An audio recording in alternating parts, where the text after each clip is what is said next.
There's a saying that folks will frequently repeat in Pakistan, and that is that some countries have an army, but in Pakistan, the army has a country. So for most things that matter, the most important foreign policy relationships with India, Afghanistan, China, Saudi Arabia, the United States, the army controls.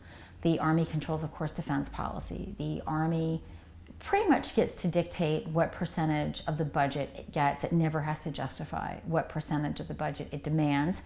And it also dictates, to a considerable extent, domestic policies. When Pakistan and India became independent in 1947, in some sense, Pakistan did get a bum deal.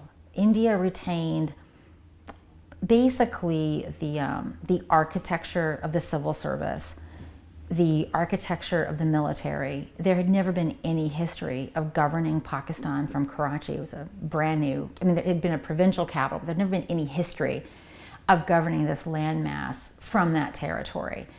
The Pakistan independence movement was led by the Muslim League, and the Muslim League did not have a grassroots standing in the places that became Pakistan. It was largely a political party that was based in North India.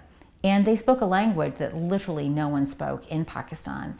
So when the Muslim League arrived and what became Pakistan, they had a choice between building the political party and building the state. And they ended up building the state because they couldn't do both. They had massive personnel shortages. In my book, I talk about Pakistan's an ideological state. And what it does is not driven by security. What it wants in Kashmir is an ideological argument that says we are a country for, of, and by Muslims. And we are in a civilizational competition with Hindu India. And they use this rhetoric of the two-nation theory in Pakistan schools. They talk about Hindu India not accepting Pakistan's existence. They describe every war with India as a war that India started, even though it's absolutely untrue. Pakistan has started every war. If Pakistan were not an ideological army, you could argue that economic normalization with India would be good for Pakistan, right? Because it would allow Pakistan's economy to grow. They could hold the percentage of their GDP constant in terms of the amount that they spend on the military, and still that amount will grow because their economy is growing. That's what a non-ideological state would do. They would seek some accommodation with India because it actually benefits the army's position if the army's sole job was to defend the nation. But the Pakistan Army's sole job isn't to defend the nation, it's to run the nation. And so if there were to ever be any kind of peace with India, it would be very difficult for the Pakistan Army to justify this enormous footprint, the constant, per their own preferences, to come in and run indirectly and directly the country. The Army preeminently wants to protect its position to be the resource hog. And it basically expects that after it takes its piece of the budget, that the rest of the international community will just keep Pakistan afloat. And it does. The Pakistan Army is not irrational. It does exactly what works for it. And the international community does, in fact, do this because the Pakistan military has been able to cultivate this sense that we're too dangerous to fail. The sad thing is, most Pakistanis buy the bull.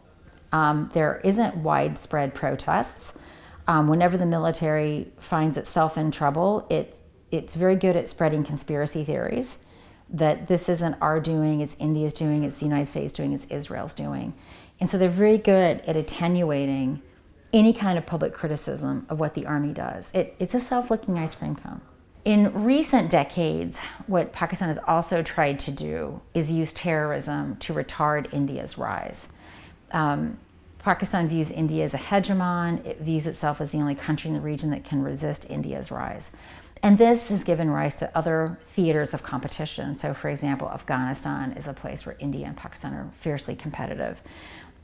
Lesser theaters would be Central Asia. Sri Lanka is another theater of Indo-Pakistan cooperation or competition.